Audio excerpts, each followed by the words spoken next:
Comment financer ces dépenses imprévues en pleine guerre commerciale et aborder les tensions montent avec l'allié américain? On en parle avec nos invités. Éco d'ici, éco d'ailleurs, Avec l'agence Bestestimes de développement. tous les samedis à 10h d'ici, sur RFI. Un jour au village, Pénaï Traoré. Des éleveurs pasteurs de la Mongolie étaient dans la région de Louga pour rencontrer leur frère Paul du Sénégal. Un échange sud-sud dans l'élevage pastoral. Font-ils face au même défi? Quel impact ce type de coopération peut-il avoir sur la vie des communautés? Un jour au village, avec Pénaï Traoré, tous les samedis à 13h d'ici, sur RFI. Fournisseur de technologie, vous avez une solution.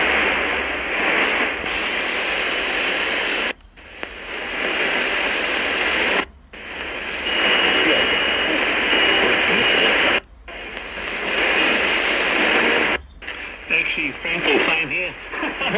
To be frank, anyway, look, Alex, kia ora, lovely to have you here.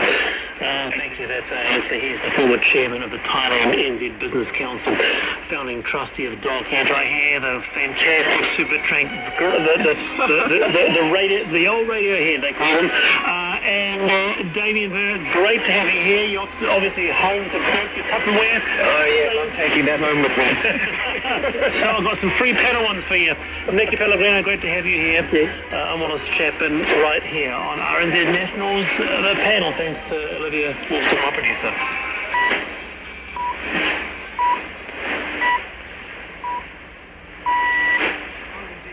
RNZ Pacific News, Nissan Boulevard America, I'm Lydia Lewis.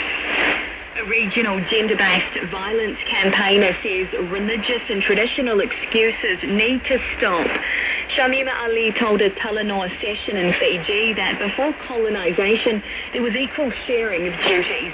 She said rape was punishable by death in almost all Pacific countries. We must challenge the religious excuses, the cultural and traditional excuses, and so on.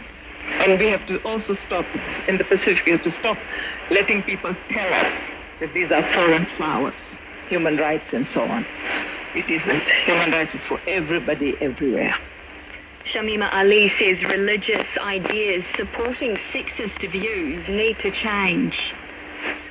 The Fiji Medical Association says the country's supply problems are so bad that doctors are reusing products like oxygen tubing between patients.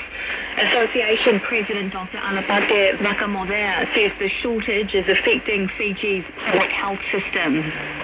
You're talking about medication, medical consumables.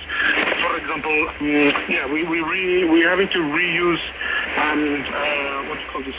Oxygen tubing. So you know how you've got a child attached to a ventilator. We'll take those oxygen tubing. It's supposed to be one use, and you're supposed to chuck it away. We're cleaning it and reusing it. RNZ Pacific is seeking comment from the Fiji government, which earlier said it had IV fluids and HIV medication in stock. Palau's president says he'll be more than disappointed if there is no Pacific COP next year.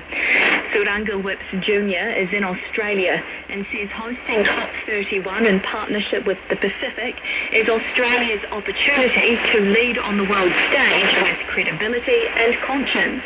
His comments follow the Australian opposition leader Peter Dutton last week telling journalists that hosting the annual UN conference would cost tens of billions of taxpayer dollars.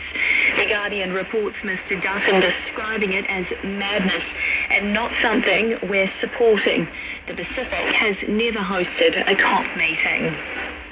A former Guam delegate to the US Congress says tourism numbers will likely drop as a result of tariffs.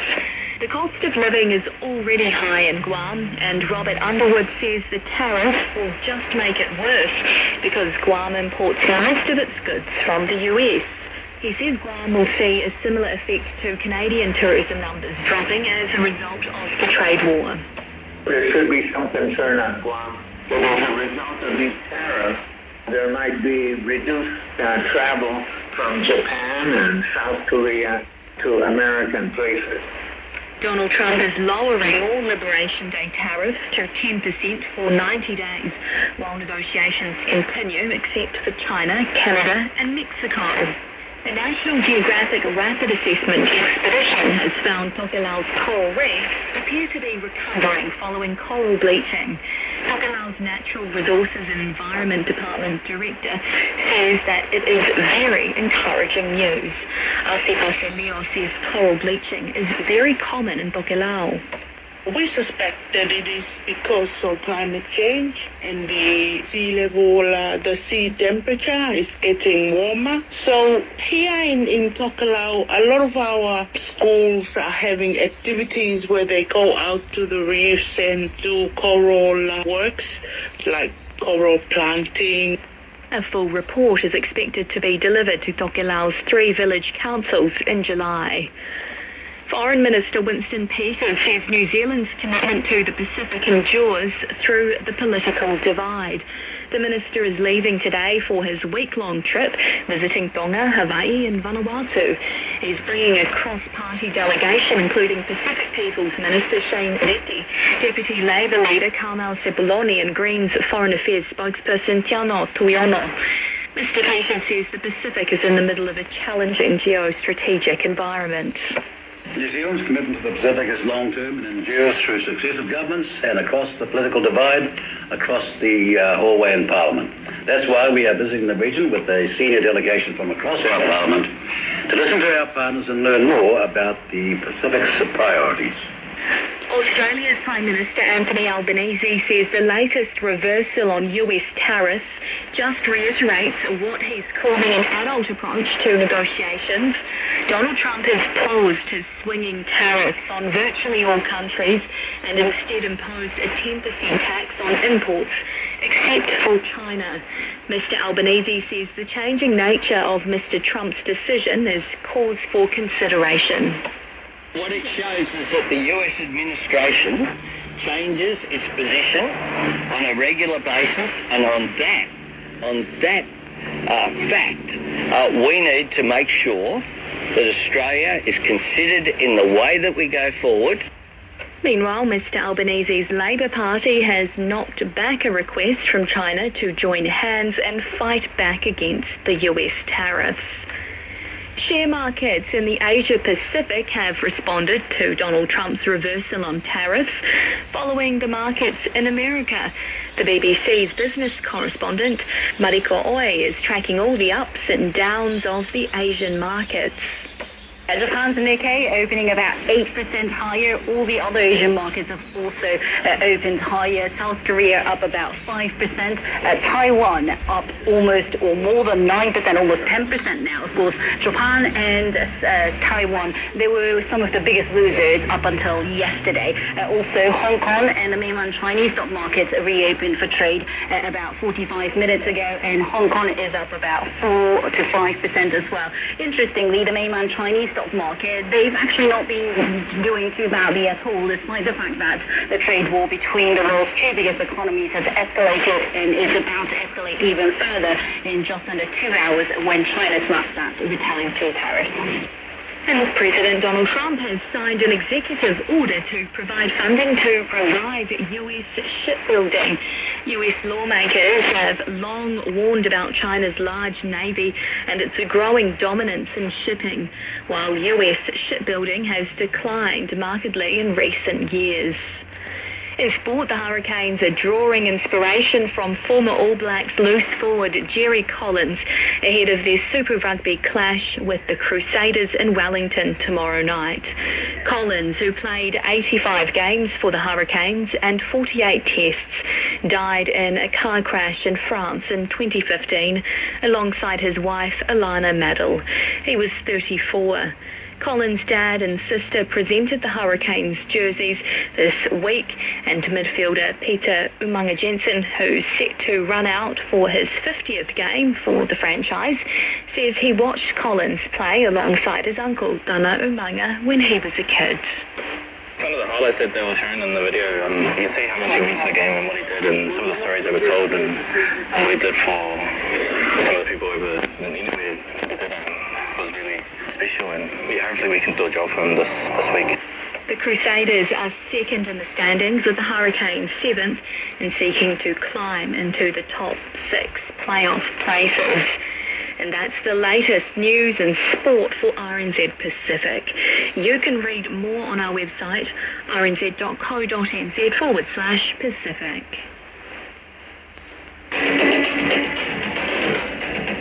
So, Falava, this is Pacific Waves from RNZ Pacific.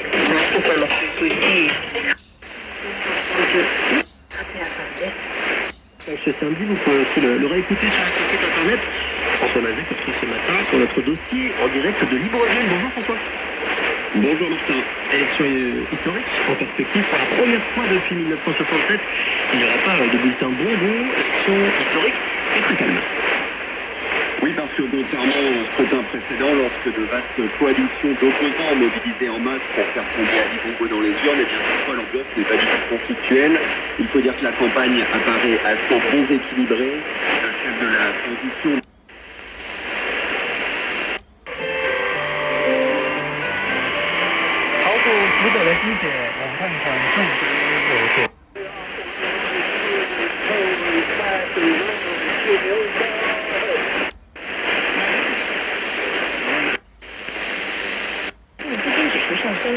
个行业应收账款回款速度大增。马斌表示，从近期到各地调研情况看，一季度国内发展环境稳定，市场空间广阔，企业有信心在党中央坚强领导下克服困难，取得突破，实现更好发展。国家发展改革委主任郑山杰表示，民营经济已经形成相当的规模，占有很重分量，是吸纳城镇就业的主要渠道，在稳增长、稳就业中发挥重要作用。面对美加征关税等外部风险挑战，我们要把思想和行动统一到党中央的决策部署上，坚定不移推进改革开放，坚持以国内大循环为主体，国内国际双循环相互促进的新发展格局，坚定信心，补足干劲，万众一心，众志成城，扎扎实实办好自己的事，以国内发展的确定性应对外部环境的不确定性，牢牢把握自身发展的主动权。下一步，国家发展改革委将的介入哈，比如说农业啊、食品饮料、大消费啊，包括这个科技成长，还有航空航天的一些相关品种，这么多一些资金啊，选择不同的这样的一些方向。那这么来看的话，下周是不是还是可能会找一些这几个标的当中去挑几个，自己可能就是能够持续走出来的，就在这个圈子范围内。是的，我觉得这几个方向确实，我觉得现在就是应该说是类似于资金给大家画了个范围啊，就像我们考试一样，给大家画了一个大的重点范围。那么肯定这几个范围里头都是有一定逻辑，或者是有一定资金共识的。那么下周其实就要看在这个大的这个范围里头啊，那么资金还能不能进一步的找到一些这个更多的一些逻辑，包括因为我们知道明天周5前来周6周日我们也同时知道最近一段时间就是无论是这个来自于海外还是来自于我们国内的一些政策性的消息也是层出不穷所以说一天都会有很多的这个所谓重磅的政策和消息的这个落地那么这些消息最终会对哪些板块和哪些这个相关行业的个股能有一个明显的带动，那么最终这些这个相关的一些板块里面能不能走出一些强势的个股来那么有这种强势的个股打头阵，那么可能就能把整个这个板块的一个高度带起来所以接下来我觉得就是这个大的方向应该说就是集中在最近在中轮动的这些板块里头也包括像昨天这个盘中上市表现的这个芯片板块那么但是最后谁能走出来，我觉得还是需要一个就是实力人和吧，就是天时就是外部的这些刺激，地利就是大股指延续下周趋势，其中收集和工业平均指数收于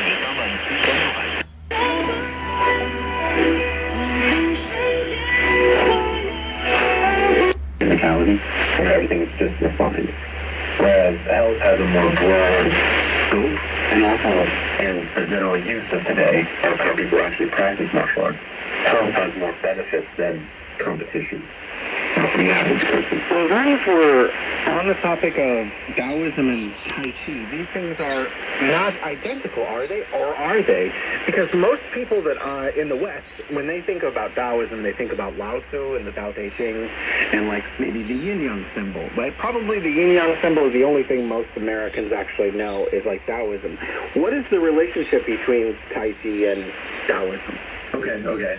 So it's one of my big talking points about the yin-yang symbol, what we call the West, which is literally called the Taiji tool, the Taiji diagram. So it's one of the most, probably the most well-known symbol in the entire world, but it's the least understood at the same time.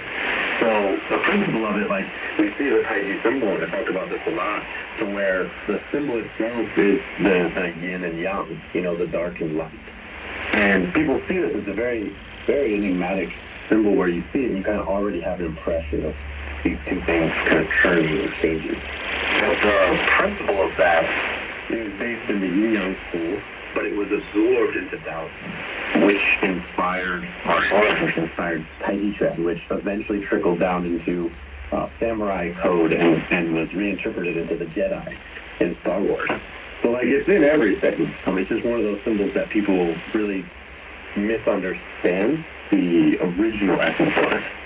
So I think if we talk about the differences, we can say Taoism is a school of thought that came out during the War and States period from Lao Tzu, which is maybe an epithet, maybe just a title of the old man. It's debatable if he's a real person. But it's essentially a series of phrases and parables and lessons and moral codes to live up to. Right, that's the Tao Te Ching that Lao Tzu wrote. Tai Chi is a principle that is kind of mentioned in the text, very little, but it's a principle that's used throughout Chinese culture and history. So you have these ideas of yin and yang, these polarities of transformation. People like to think of them as opposites, but I don't think they're opposites. One craves the other in the Tao Te Ching. So it's a balancing act of kind of perceiving reality. But by understanding how things change, we can find our balance. This is the idea of Taoism. So by understanding the principles of Tai Chi, of yin-yang, we can find a balanced way of life for ourselves. Now, much later in Chinese history, this type of idea is used for many things. For everything from like feng shui, like geomancy, like organizing your room and your house, all the way down to combat and martial arts. So basically, I would say Taoism is kind of the 是引发了美股暴跌，特斯拉实际上在非常短的时间内价值最高涨的，也迫使它必须通过政策游说来稳定市场信心。另外呢，它其实也是科技行业企业的代言人了，而这个集体现在非常的焦虑。除了特斯拉外，福特等车企业面临更加严重的冲击。所以呢，它其实也代表整个行业对自杀式保护主义的抗议。那科技界呢，本身去政治化的诉求由来已久，和转发弗里德曼关于全球产业链分工的视频，本质上就是在批判特朗普的对等关税违背经济学的基本原理。那其他一些大公司实际上也在对外游说团体施压。那另外呢，从政治上来看呢，应该说政治博弈中过去的极强脆弱和已经显现的撕裂也是非常明显的。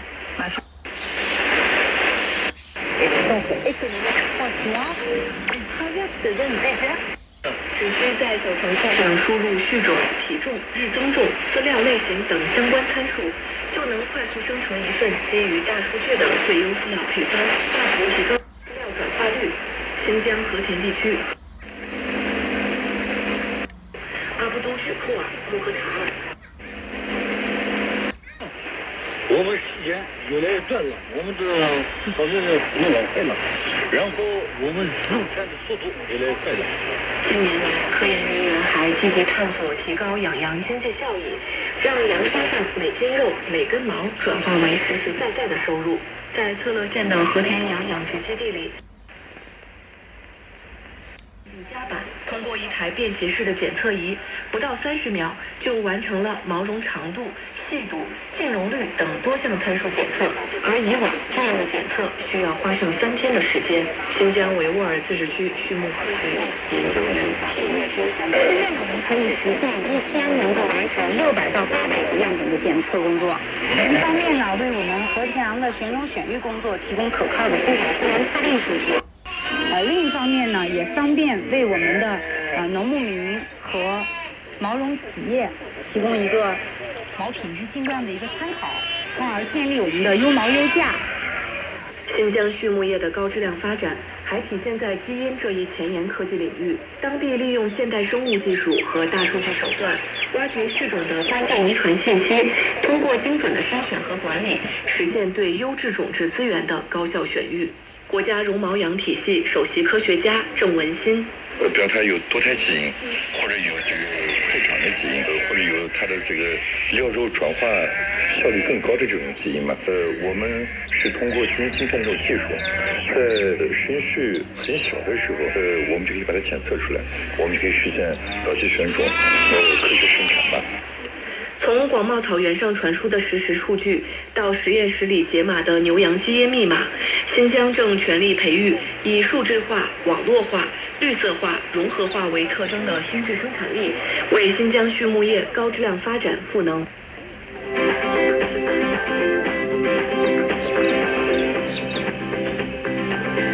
接下来呢，我们要来关注未来几天华北地区可能出现的罕见大风天气。据中央气象台预计，11号到13号，受较强冷空气影响，我国中东部地区将出现强风、降温、沙尘天气。中央气象台今天早晨发布大风黄色和沙尘暴蓝色预警。经综合研判和应急会商，中国气象局启动重大气象灾害大风、雨雪、强对流、沙尘3级应急响应，公众需注意关注相关的预报预警信息。来，中国之声记者朱宏远报道。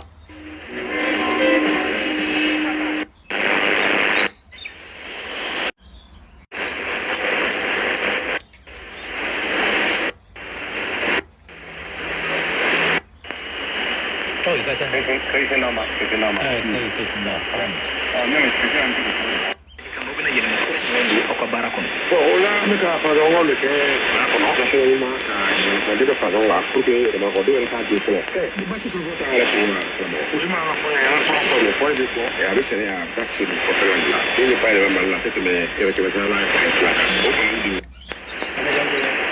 See that as part of their package.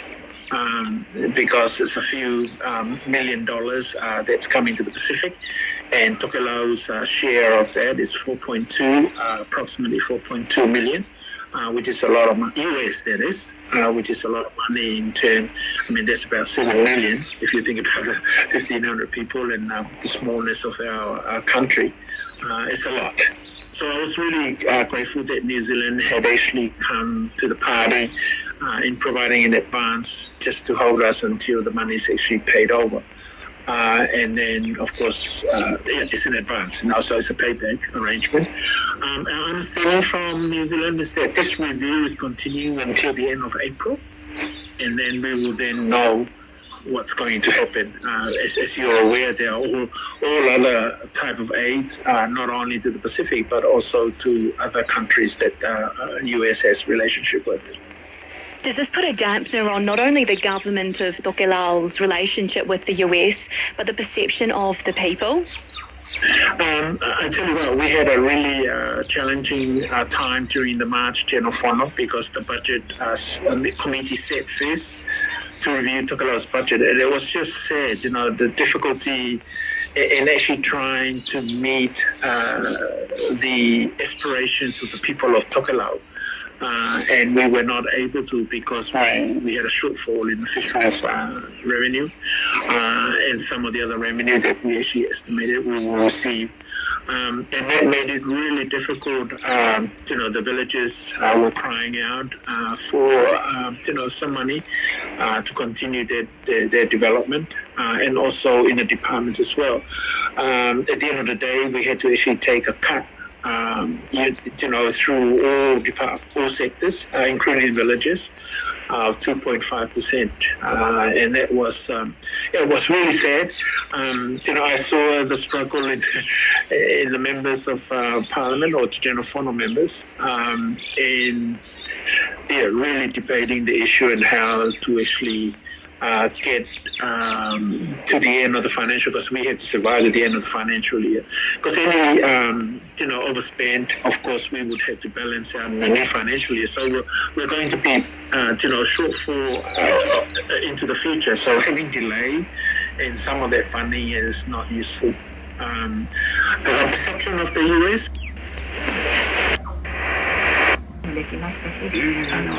Mon cher, est-ce qu'on mentionne du coup davantage le prix des salaires?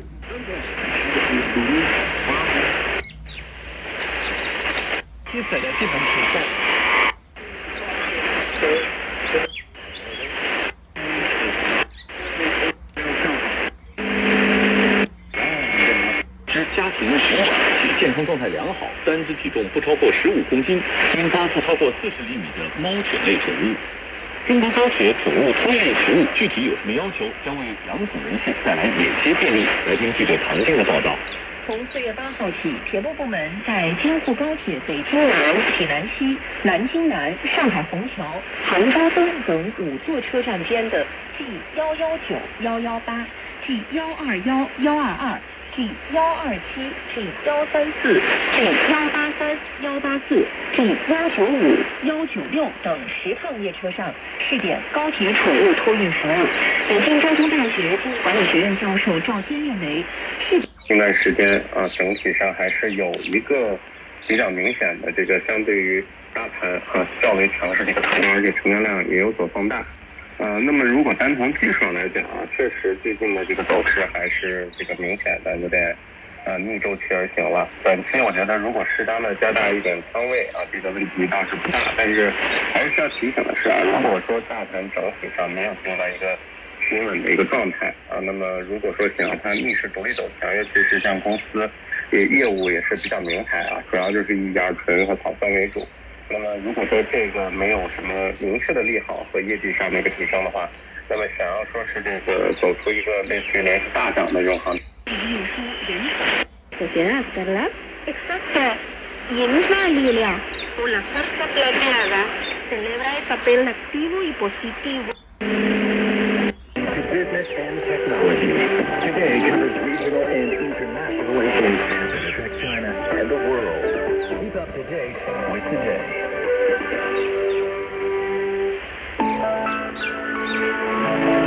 Want to learn about world affairs in a more laid-back and accessible manner?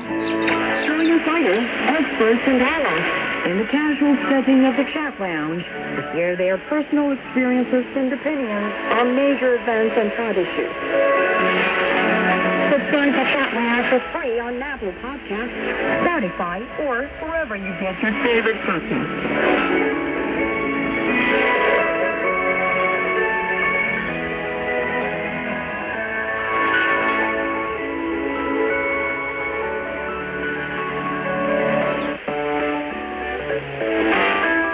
You're listening to The Break.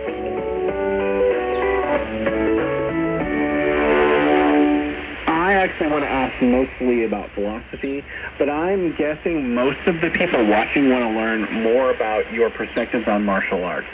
So 内的动物检疫合格证明，前往出发高铁车站的中铁快运营业部办理托运手续。抵达目的地车站后，旅客可根据短信或电话提示领取宠物。好，听众朋友，您收听的是环球华人节目，稍后欢迎您继续关注我们的节目。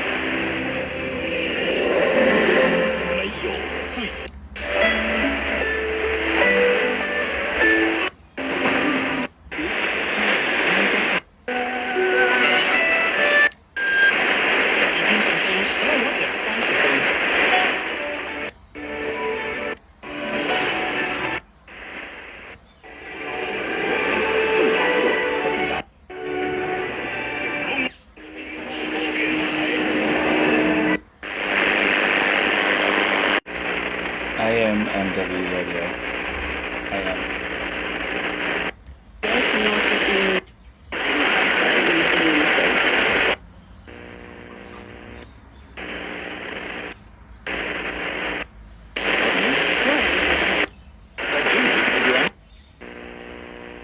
Now we're going to switch over to FM. It is 5:31 p.m. say this as somebody in this, hopefully in this position. We do tend to take, as we get older, we hopefully take a more balanced approach, a lower risk approach.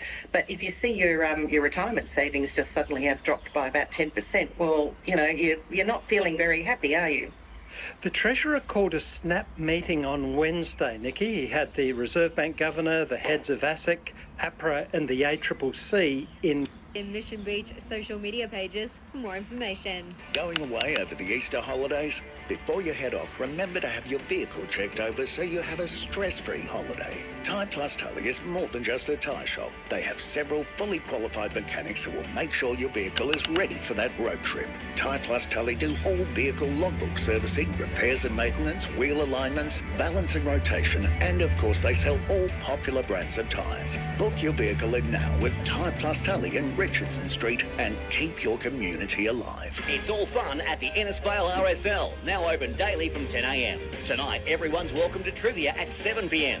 Tomorrow night's membership draw, $800, plus raffles and live music from 6 by Darren Leonard. Saturday night, entertainment night with musical bingo, 7 p.m. It's free to play.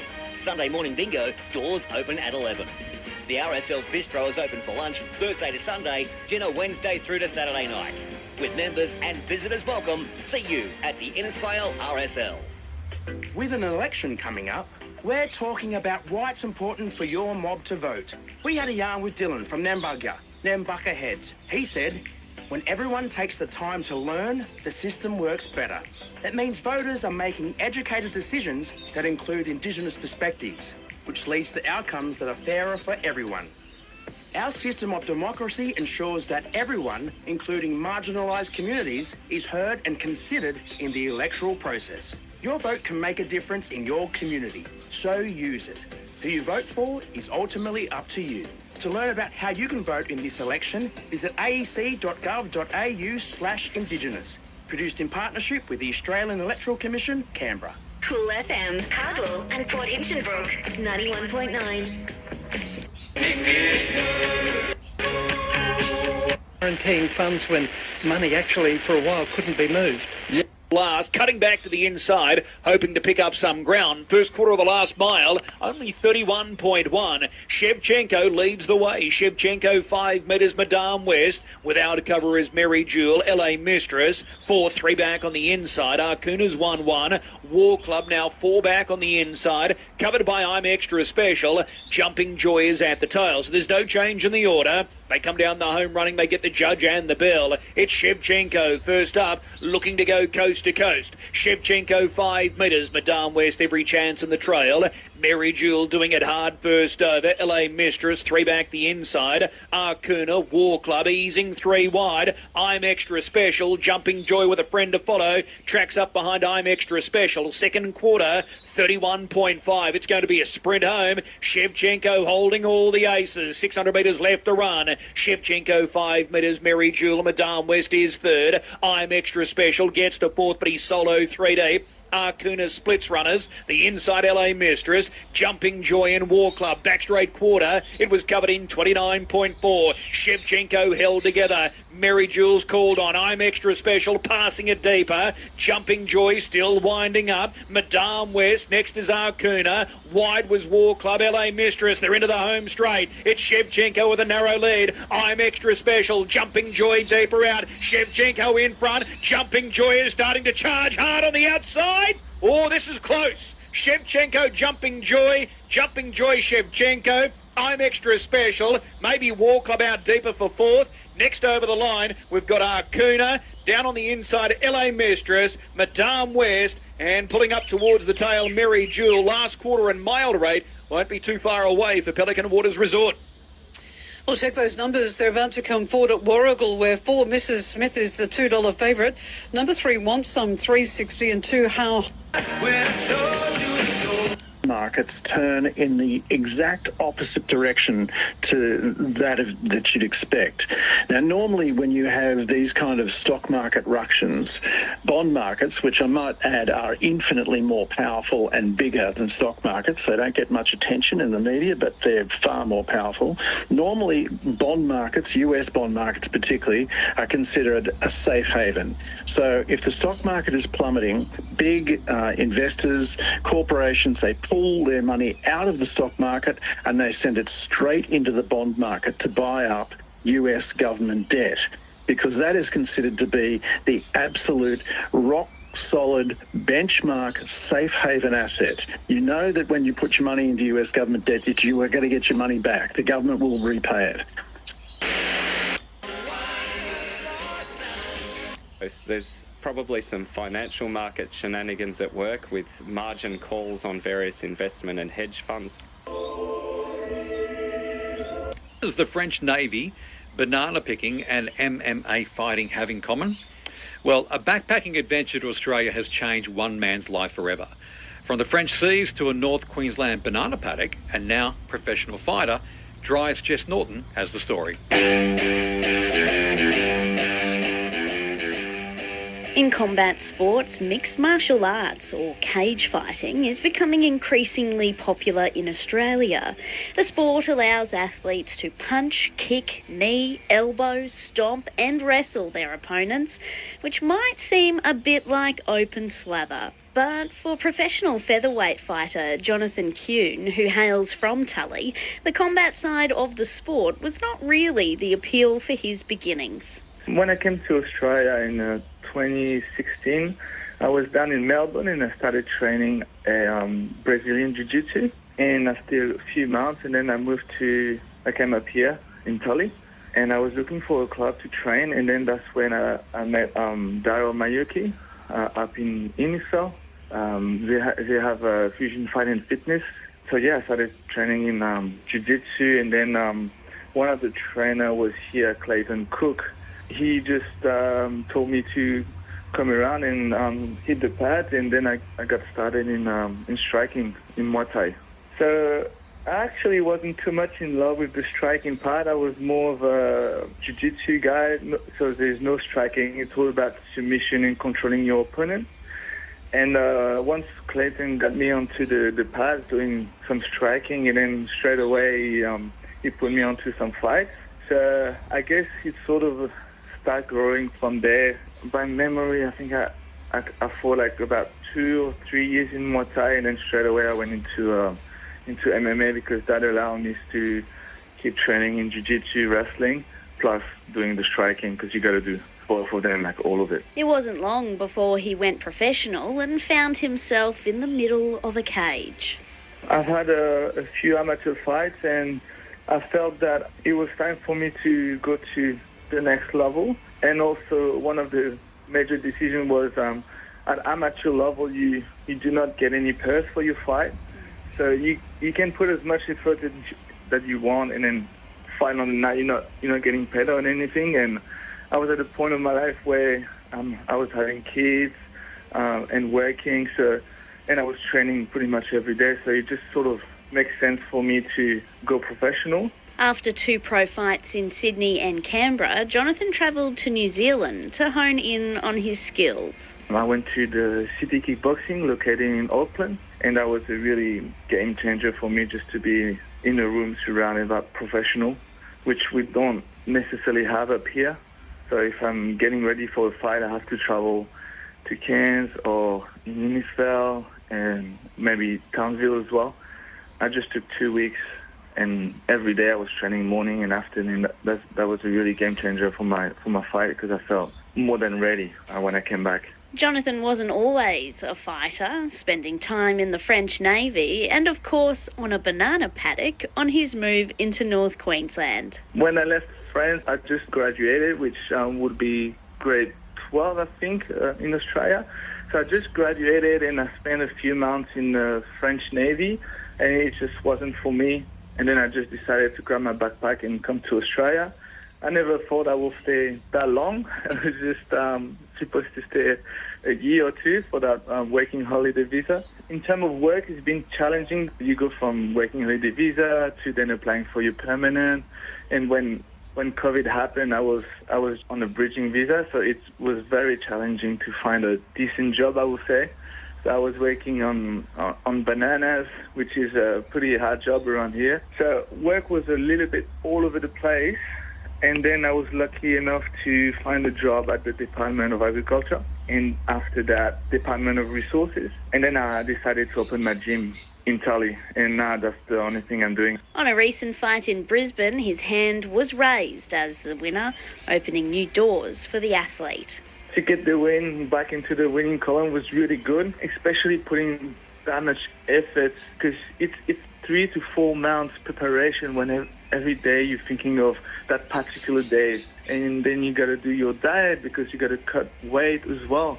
So there's so much into it that when you get your hand raised, it's just sort of it's like a weight coming off your shoulders, and it's sort of a added sort of feeling. And you're very proud of yourself, obviously, but it's also like your team around you, everyone that believes in you, and it's a lot of pressure.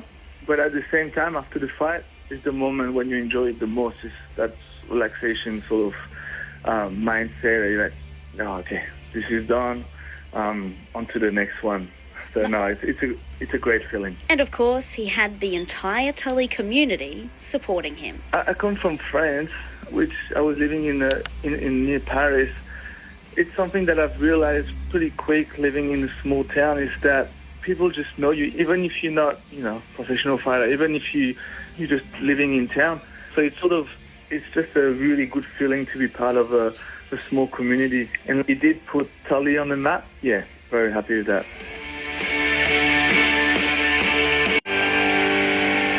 That was Tully's own Jonathan Kuhn sharing his pro-fighting journey with Drive's Jess Norton there at 17 minutes to 6. Coming up next, talking about driverless Uber cars.